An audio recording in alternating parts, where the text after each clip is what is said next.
கர்த்தர் உன்னை தினமும் தேடி வருகிறார் என்ற தலைப்பில் நாம் அதிகமாக தியானித்து வருகிறோம். ஒவ்வொரு நாளும் நம் கர்த்தர் நம்மை தேடி வந்து அவருடைய வார்த்தை கொண்டு நம்மை அற்புதமாக வழிநடத்தி கொண்டிருக்கிறார். அவர் வார்த்தையை நாம் கவனிக்கும் பொழுது நம்முடைய வாழ்க்கையிலே எல்லா பிரச்சனையும் நீங்கிரும். நம்ம எங்கே பிரச்சனைன்னா, நம்ம தான் அதை பிரச்சனைக்குள்ளே விழுந்து நான் அதை செஞ்சிருவேன், நான் அந்த காரியத்தை செஞ்சிருவேன் அப்படின்னு சொல்லி முட்டி மோதி மண்டையை உடைக்க வேண்டியதான். ஆனால் தேவனை முன்வைக்கும்போது, என் கர்த்தரை நான் முன்வைக்கிறேன். பாருங்கள், நான் நிறைய காரியத்தில் நான் அனுபவிச்சிருக்கிறேன். முடியாத காரியம் 2-3 நாள் போயிருப்பேன். ஆனாலும் எப்படியாட்டும் அவங்ககிட்ட சொல்லி ஏதாவது பண்ணுங்க அப்படின்னு சொல்லி, ஆனாலும் தேவனை முன்வைக்கும்போது, கர்த்தாவே நீர் என் முன்பாக இருக்கிற இந்த காரியத்திலே, ஆனால் அங்கே நேரத்தில் முடியாத இருந்தாலும் கர்த்தர் அதை முடித்து கொடுக்குறார். பாருங்கள், நம்முடைய வாஞ்சை, நம்முடைய ஆசைகளை தேவன் நிறைவேற்றி கொடுக்கிறார். பாருங்கள், இந்த மாதிரி வாழ்க்கையில் அவருடைய வார்த்தையை கொண்டு தேவன் எனக்கு முன்பாக இருக்கிறார், அவர் என்னோடு கூட இருக்கிறார், நான் என்னை பலப்படுத்துகிற கிறிஸ்து எனக்குள்ளே இருக்கிறார். இந்த மாதிரி அந்த நேரத்தில் அந்த வார்த்தை வரணும். பாருங்கள், அதெல்லாம் நான் அந்த நேரத்தில் சொல்லி பெரிய பெரிய காரியங்கள்லாம் வெற்றி பெற்றிருக்கேன். அந்த மாதிரி உங்களுடைய காரியங்கள் நிச்சயமாக வெற்றி வரும். தேவனுடைய வார்த்தைக்கு நேராக போகும். பாருங்கள், வாஞ்சை நிறைவேறுவது ஆத்துமாவுக்கு இனிது. வாஞ்சை, டிசைர், அதாவது ஆசை. ஒரு மனுஷனுக்கு பாருங்கள், அவன் என்ன பண்ணுறான்னா, அவனுக்குள்ள ஒரு ஆசை வளர்க்குறான். எப்படி ஆசை வளர்க்குறது தப்பா? சரி, அவருங்க ஆசையே படக்கூடாது, ஒன்றுமே செஞ்சிடக்கூடாது, சும்மா ஏதோ வாழணும், ஒன்றும் செஞ்சுட்டு இந்த பூமியில் ஏதோ இருக்க துணியை கொடுத்துட்டு அப்படியே பேரணும் அப்படின்னு நினைக்காங்க. அதுக்காக ஆண்டவர் உண்டு பண்ணார்.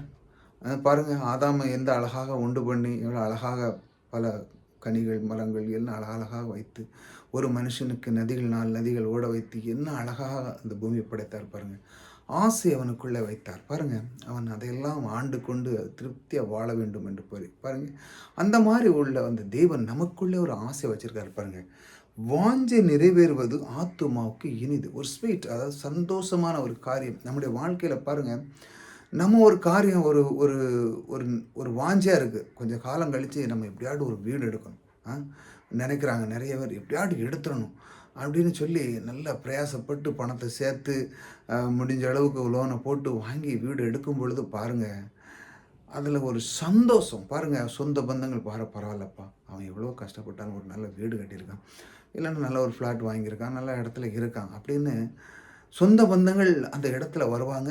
அந்த நேரத்தில் உங்களுக்கு வீடு வாங்கிறதுக்கும் அந்த சூழ்நிலையிலையும் உங்களுக்கு உதவி புரியறதுக்கும் வருவாங்க நிறைய பேர் இப்படிப்பட்ட காரியத்தில்.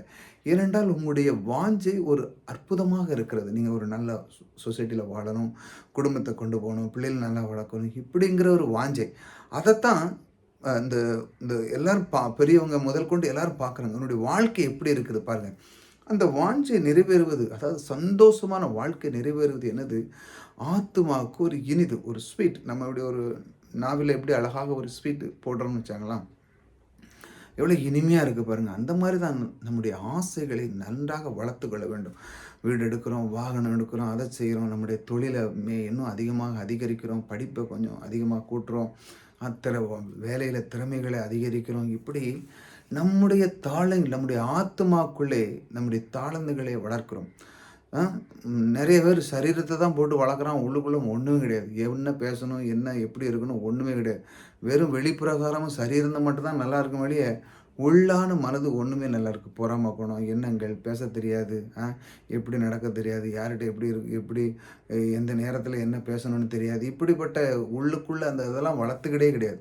மனுஷன் என்ன பார்க்குறான்னா, வெளிப்புறமாக தான் பார்க்குறான். ஆள் நல்லா இருக்கிறான், ஏதோ இருக்கும் அப்படின்னு நினைக்கிறான். ஆனால் உள்ளே என்ன இருக்குதுன்னு தெரியாது. அதைத்தான் வளர்க்கணும். அந்த ஆத்மா, அந்த உள்ளுக்குள்ளே ஒரு ஆஞ்சை வளர்க்கும்போது, அந்த வாஞ்சை, நான் இப்படி வாழ்வேன், நான் இப்படி செய்வேன் அப்படின்னு அந்த வாஞ்சை நீங்கள் வளர்க்கும்போது, இந்த வார்த்தைகளை நீங்கள் கேட்கும் பொழுது, அவர் தினமும் ஏன் இந்த மாதிரி நீங்கள் கேட்குறீங்கன்னா, இந்த மாதிரி தான் அவர் செய்கிறார் வாழ்க்கையில். வார்த்தை உங்களுக்கு கொடுக்குறார். வார்த்தையை கொடுத்து நீங்கள் இப்படி இருக்கணும் அப்படின்னு என்று சொல்லி தான் இந்த உலகத்தில் எல்லா விதமான போதகர்கள் எல்லாருமே நீங்கள் நன்றாக வாழ வேண்டும் தான் கர்த்தருடைய வார்த்தைகளை போதிக்கிறார்கள். நீங்கள் செழித்திருக்கணும். நீங்கள் ஓட்டாண்டி இருக்கிறதுக்காக போதிக்கிறாங்க எல்லாரும் இல்லை. நீங்கள் கர்த்தருடைய வார்த்தையில் இருந்து நீங்கள் செழித்து வாழணும், சந்தோஷமாக வரும். பாருங்கள், அதுக்கு இடத்துல பாருங்கள், தீமை விட்டு விலகுவது மூடருக்கு அருவருப்பு. தீமை, மூடை, அதாவது அவனுக்கு என்ன பண்ணான்னா, அவனுக்கு ஏதாச்சும் செய்யணும், அவனுக்கு வந்து படிக்கக்கூடாது, வாங்கக்கூடாது, ஒன்றும் செய்யக்கூடாது. சும்மா எப்படியோ ஜீபூம்பா மாதிரி எல்லாம் வந்துடணும்.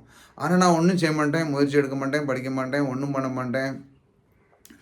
ஏன்னா இந்த இதெல்லாம் நல்ல காரியங்கள்ல, அதெல்லாம் அவனுக்கு அருவருப்பாக தான் தோணும். ஏன்னா அவனுக்கு வந்து என்ன, இந்த மாதிரி காரியத்தில் அவனுக்கு இந்த மாதிரி காரியத்தில் அவனுக்கு பிடிக்காது. அதனால தான் அவனுக்கு அது அருவருப்பாக இருக்குது. நல்ல காரியங்களை செய்ததே அவனுக்கு அருவருப்பாக தான் இருக்கும். ஏன்னா மூடன்ல, அவனுக்கு ஒன்றுமே செய்ய தெரியாது. அவன் மூடன்னா தப்பு தப்பான காரியம் கிடையாது. அவன் திறமையை வளர்த்துக்கிட மாட்டான், அவ்வளோதான்.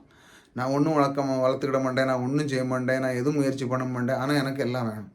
இப்படிப்பட்ட மூடன் பாருங்க, என்ன பாருங்க, தீமை விட்டு விலகுவது மூடருக்கு அருவருப்பு. இந்த மாதிரி நல்ல காரியங்களே அவன் தீமையாக தான் நினைக்கிறான். இந்த தீமையை நினச்சி அவன் இப்படிப்பா, அது இதெல்லாம் என்னத்தை இதெல்லாம் என்னத்தை பண்ண அப்படின்னு அந்த மாதிரி அவனை இந்த காரியங்கள் அந்த மாதிரி யோசிக்கிறான். ரெண்டாவது தீமையே செய்வான். அவனுக்கு நல்லா தெரியும், நன்மையும் தீமையாக தான் நினைப்பான். தீமையும் நிறைய விஷயத்தில் செஞ்சு நீ நல்ல காரியத்துக்கு செய்யணும்னா அதுவும் தீமையாக தான் நினைப்பான். இப்படிப்பட்ட காரியத்துக்குள்ளே இருக்கிறான் பாருங்கள். அவன் வந்து இந்த மாதிரி ஒரு மூடன், இந்த மாதிரியும் செய்யக்கூடாது, நல்லதும் செய்யக்கூடாது, அதுவும் செய்யக்கூடாதுன்னு சொல்லி இந்த ரெண்டு கெட்ட விதத்தில் இருக்கிறான் பாருங்கள். அந்த மூடனுக்கு அருவருப்பாக இருக்கும் எந்த ஒரு காரியங்களும் பாருங்கள். தீமையை அவனுக்கு விட்டு விலகணும் அப்படின்னா, நல்ல காரியத்தில் வரணும் அப்படின்னா, இதை போட்டு ஏவன் செய்வான், அதே ஒரே அருவருப்பாக மாதிரி தோணும். இதெல்லாம் ஏவன் செய்வான், ஏதோ அவனை பிடிச்சி இவனை பிடிச்சி ஏமாற்றி அப்படி இப்படி செஞ்சு அப்படியே போயிடலாம் அப்படின்னு நினச்சான். அதை விட்டு வெளியே வா அப்படின்னு மூடன்னு சொன்னால் அவனுக்கு அது அருவருப்பாக இருக்கும். அதை போட்டு யாருப்பா செய்வா, இந்த உலகமே இப்படி தானே இருக்குது அப்படி சொல்லி அவனுக்கு எடுத்துக்கிடுவான். இந்த மாதிரி பாருங்கள், தேவன் நமக்கு ஒரு வார்த்தையை கொண்டு வாஞ்சை கொடுக்கிறார். நீ இப்படி வாழ், மூடனே நீ இப்படி இருக்காத, நல்ல வாழ்க்கைக்கு வா, நீ நல்லதை தெரிந்து கொள், வாஞ்சியாக இரு, நல்ல வார்த்தைகளை எடுத்துக்கொள், அந்த தீமையை விட்டு விலகு, இப்படி அவர் கற்றுக் கொடுக்குறார். கற்றுக் கொடுக்கறது முதல்ல கொண்டு பாருங்கள், இந்த அற்புத தேவன் நம்மை விட்டு விலகுவதில்லை. இதனால தான் சொல்கிறேன், இந்த அற்புத தேவனை நீங்கள் கொஞ்சம் நாள் ஒரு 2-3 நிமிஷம் கேட்குறதுனால நீங்கள் இது குறைந்து போகிறீங்களா? தேவனுடைய வார்த்தை கேளுங்க. தினமும் கேட்குறதுனால உங்களுடைய உள்ளம், உங்களுடைய இருதயம், உங்களுடைய தாளந்து, உங்களுடைய திறமைகள் எல்லாமே வளரும் பாருங்கள். கர்த்தருடைய வார்த்தை உங்களை உள்ளத்தில் இருந்தால்தான் வளரும். இல்லை நான் ஏன் பிரயாசத்தில் செய்வேன்னா நடக்காது. ஆகையால் கர்த்தருடைய வார்த்தையை பிடித்து கொள்ளுங்கள். அவர்தான் உங்களுக்கு தினமும், கர்த்தர் உன்னை தினமும் தேடி வர என்ற தலைப்பு எதனால் வச்சு, அவர் தினமும் தேடி வந்து உங்களுடைய வாழ்க்கையை நடத்துகிறவர் உங்களோடு கூட இருக்கிறார். கர்த்தர் உங்களை ஆசீர்வதித்திருக்கிறார்.